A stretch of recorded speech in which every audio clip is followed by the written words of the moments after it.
What's going on, everybody? It's Pelfrey, and let's do a quick update. Probably see some new things here. We're going to get to that in a minute. There's some other new things going on here, but check me out on Instagram, number one, at Pelfrey's Reef for pretty often updates.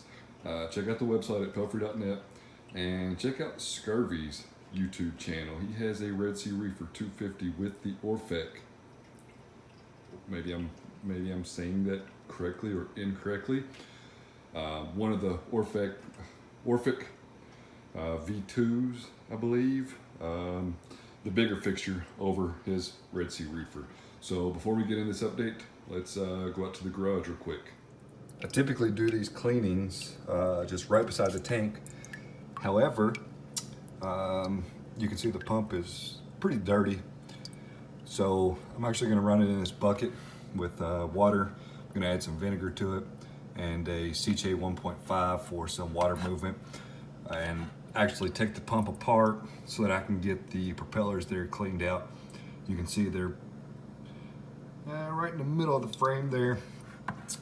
They're pretty filthy, so yeah, they need a pretty good cleaning at this point. So of course the bottom of the pump doesn't have any coralline algae or anything on it, but top of the pump does. So in the water it goes.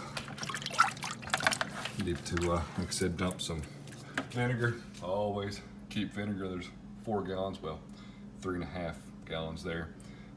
Actually, this one's almost gone, so just about 3 gallons there anyway. I'm gonna add about a half a gallon to, that's probably a gallon of water. Throw the CJ pump in there and get this thing going.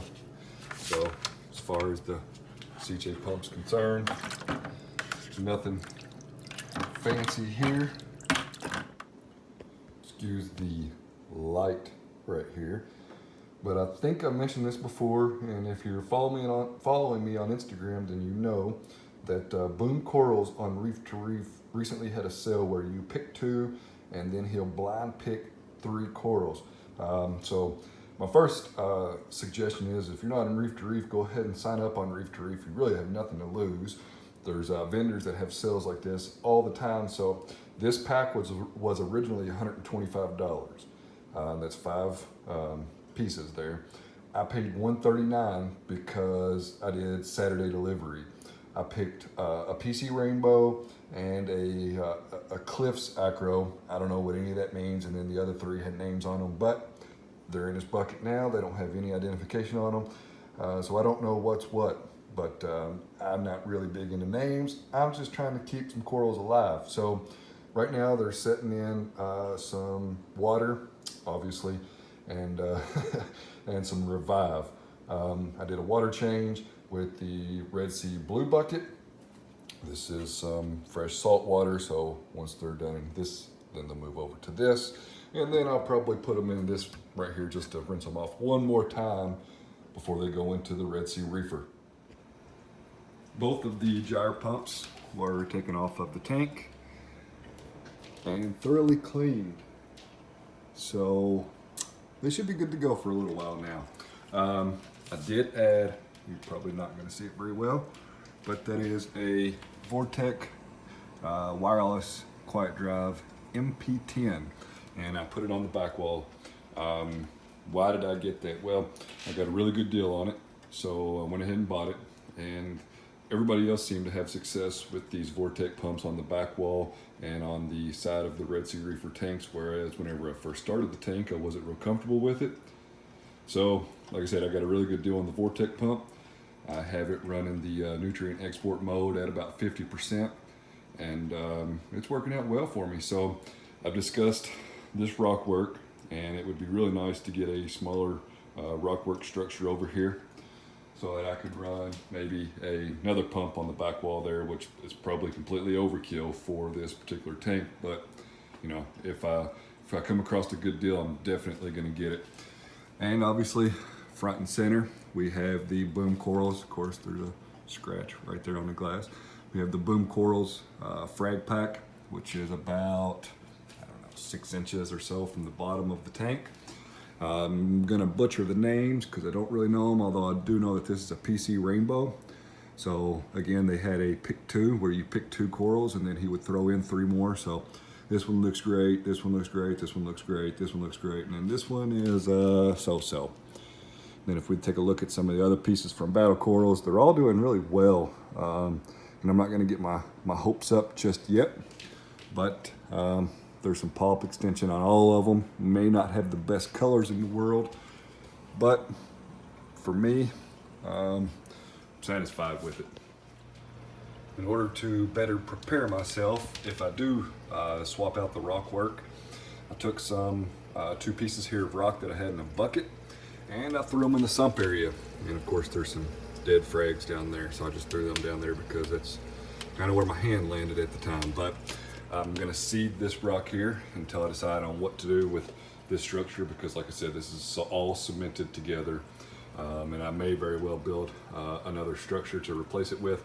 And if I do, the plan will be to pull this rock out and maybe some pond matrix and seed the new rock structure with this rock. So I'm gonna let it sit in the sump for a couple weeks until I can figure out what direction I am gonna go in. I still have reduced the light schedule on this now.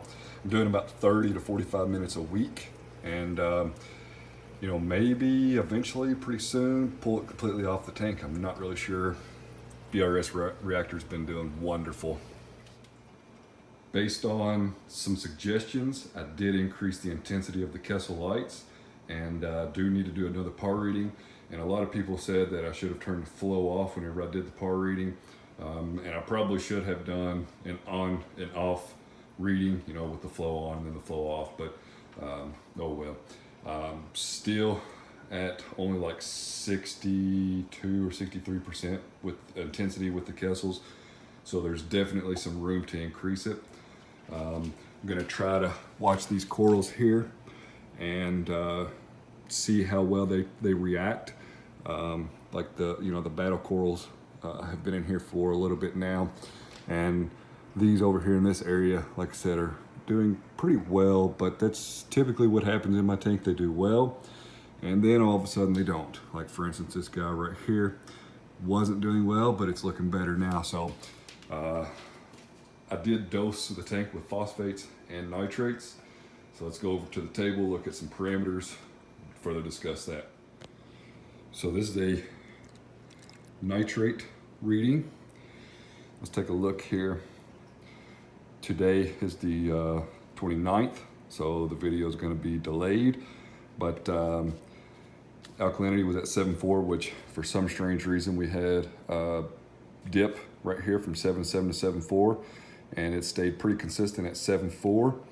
The calcium was at like 425, magnesium's 1500, phosphate 0, nitrate 0, so I dosed 2 caps of the Seachem Flourish, and then tested phosphates about 3 hours later, and it shot up to 0.09.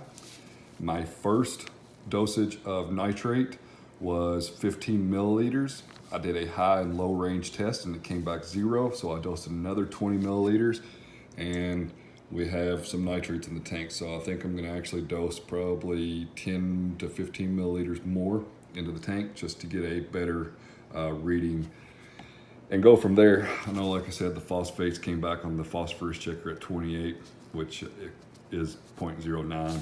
So definitely overshot it, but whenever I added a half a cap last weekend, I didn't even get anything to register. So I went ahead and added 2 caps, and I'm gonna keep an eye on it, and hopefully we're moving in the right direction.